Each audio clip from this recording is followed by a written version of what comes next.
আমি একটা বাটার বান খোরমাইয়া। মানে আমার না বাটার বান হইলে আর কিছু লাগে না। তো এলাকার একটা লাইভ বেকারি হইছে। আমি লাবম্বার বাবার কাছে যে এখানে লেগে আছে। যাই হোক, আমি লাবম্বার বাবার কাছে বাটার বান খাইতে চেয়েছিলাম গতকালকে। ও আমাকে এগুলা এনে দিছে। মানে মিনি সাইজের অনেকগুলা বান, এই যে ভিতরে বাটার একদম করে দেওয়া।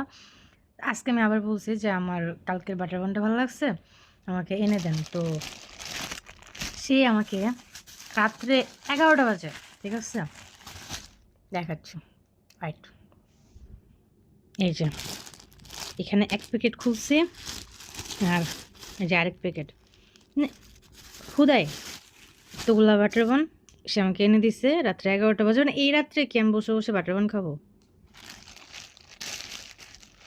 আচ্ছা, আসলে অনেক মজার।